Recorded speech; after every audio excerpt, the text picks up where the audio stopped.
Happy Friday midday to you. This weather video is driven by 802cars.com, representing 802 Toyota, Twin Cities Subaru, 802 Honda. They're all located off of exit 7 on Interstate 89. Roger Hill, Wuthering Heights, VELCO Weather Hazards Forecaster. Currently looking at temperature, actually wind chills taking place right now, and we're seeing some minus 33 degree temperatures, the wind chill at Saranac Lake. And up here you can see temperatures in North Bay, minus 41, minus 44. Again, these are wind chills. Let's take a look at temperatures for just a check here. A little different, of course.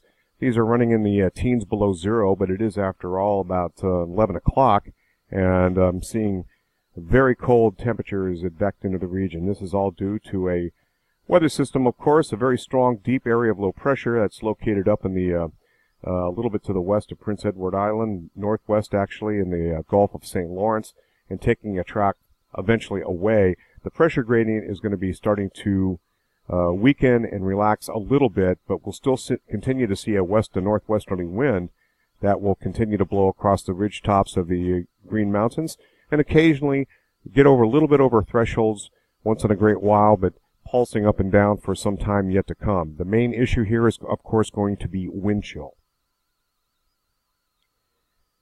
There's our big synoptic weather system moving away from us here and through the Canadian Maritimes into Newfoundland and Labrador. And that will continue to eventually ease, but pulling very cold temperatures. You can see a big, large area of higher temperature. Again, this is the European model, the 6-hourly panels. And you can see the colder air kind of advecting into the region. Some lake effect downwind of Lake Ontario. That's going to dry up as the anticyclone begins to work across the region, bringing a pretty decent day on Sunday. And then on the other side of that area of higher pressure, we're going to start to see warm air advection, and that warm air advection snows will begin to develop with a bit of a warm front. This will be taking place late Sunday night into Monday morning. We're not looking at very much, but it will affect our region. Of course, it's cold enough for all snow. And then we have another area of higher pressure that's going to be building into the region. This is starting to work in from the Great Lakes. This is valid Tuesday night, and this is early Wednesday morning. And right here, we can start to see what looks like a fairly big warm intrusion. This is going to be pushing into the region, and this is a warm front. So I want to run that back just real quick.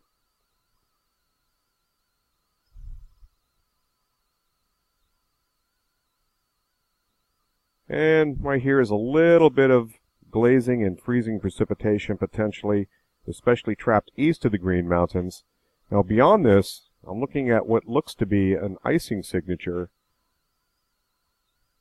As we get into this next weather system, we have a big area of almost a Bermuda high pressure center. It's going to be bringing us a lot of warm air, and then some cold drainage coming down the St. Lawrence Valley.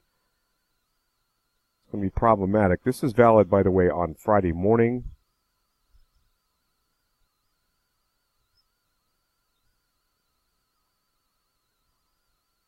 And then over next weekend, it looks a little bit like an ice storm signature. GFS model ensemble seems to concur. First of all, a couple systems here, and good weather in between, and we get a little bit more of that warm air advection snows after this weekend. We're not looking at very much, 2/10, 4/10, and so forth.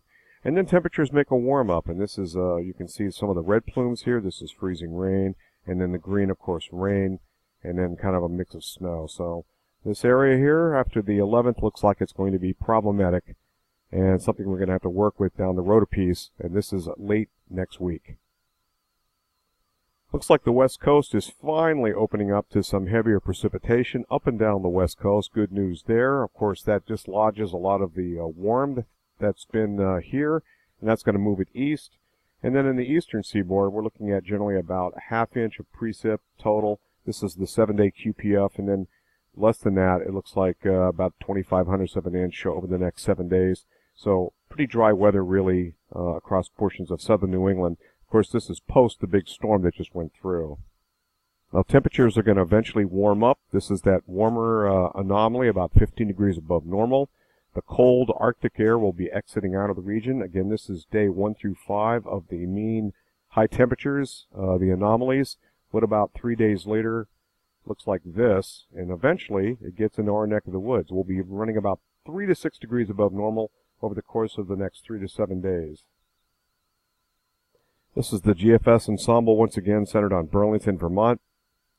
So what it shows here is that temperatures get close to 32 degrees, and then they dip back down again, and then these temperatures, some of these show up as going above the freezing mark. The European has these much warmer in this second batch here. Roger Hill, Wuthering Heights.